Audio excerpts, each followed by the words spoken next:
Okay, we have our template in place. We know we're trying to explain what's in the room of the natural universe by either offering an explanation from inside the room or an explanation from outside the room, just like we had in our death scene. And now we're going to move from the beginning of the universe in session 1. We're going to talk now about the fine-tuning of the universe. I had a case a number of years ago in which a woman was killed in her home, and she was asphyxiated by an overabundance of natural gas. And when it was reported, her mother visited her daughter and discovered, unfortunately, her daughter's death. And when she told us the story, there were several good layers of evidence that pointed to her ex-husband as a suspect. First of all, we had a foundational story about their marriage and the broken nature of their marriage. She had suffered some spousal abuse. He'd even threatened to kill her in the past. So we knew this was a possibility just from the foundational story of their relationship.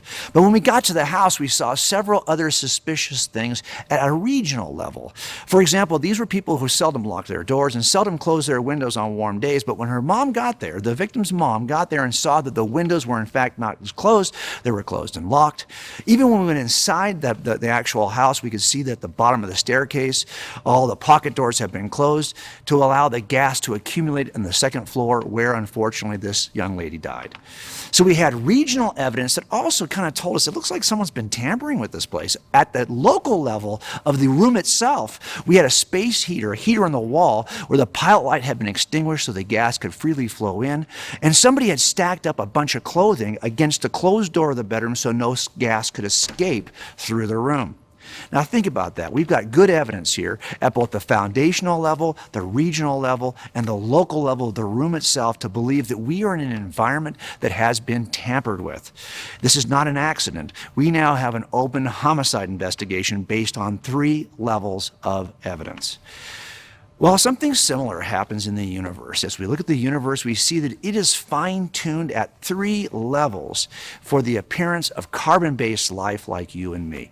Carbon-based life that actually can think and observe the universe to determine that it's fine-tuned. Now you can see it at the foundational level, at the atomic level, the strong nuclear force, the weak nuclear force, electromagnetism, the gravity, the force of gravity. These are so finely tuned that the smallest variation would create a universe that cannot even sustain itself, let alone sustain life. As a matter of fact, I'll give you an illustration of this. For gravity, the actual fine-tuning of gravity is so strictly constrained that if we had a tape measure and spanned the entire known universe, we just stretched it out from as far as we can see, as far as we know in either direction. That's a long tape measure. Well, if we just varied the force of gravity by 1 inch on that incredibly long tape measure, we would not have a universe right now that supports itself, let alone life. That's how finely tuned gravity is, and every other cosmological constant is equally fine-tuned. At the regional level, we have just the right galaxy and solar system that's fine-tuned to support life. Our galaxy is the right size, it's the right shape, it's the right distance from other galaxies. We are at the right position in the spiral arm of that galaxy. Our solar system, still at this regional level, is just the right size star, just the right composition, just the right mass, just the right heat. Even at the regional level of evidence here, we see fine-tuning. Not only that, at the local level of our planet, planet Earth, it's just the right size, just the right terrestrial depth of our crust of our planet to allow for the tectonic movement of plates, just the right atmospheric conditions. We happen to have a moon of the right size that is not so overbearing that it stops the rotation of Earth, but it allows the kinds of seasons we see in our planet, the kind of tides we see in our planet. All of this is fine-tuned, and altogether we see the same 3 levels of fine-tuning that you and I observed at that crime scene. We have enough reason to believe at the crime scene that the fine-tuning points to a fine-tuner who caused that death. And we can see the illustration. And here we see the illustration and we have just enough reason to believe from the fine-tuning we see in the universe that there's a fine-tuner that caused our life. So the fine-tuning in one location is very similar to the fine-tuning in another. So how do we explain the fine-tuning we see in the universe? The fine-tuning, by the way, is relatively non-controversial. Even atheists who don't believe in God's existence do agree that we see what appears to be fine-tuning in the universe. The only question is, how do we explain this fine-tuning? They would try to offer an explanation from inside the room. Well, there's maybe 3 or 4 good explanations that they tried to offer in the past, historically, to explain the fine-tuning. None of those actually work, and I've described some of these in your participants guide. But I want to talk about one that has kind of emerged as the most popular explanation, and that is this. If our universe is part of a larger collection of universes, if there is a multiverse in which there are perhaps an infinite number of universes, then why would we be surprised that one of these just happens to look like us?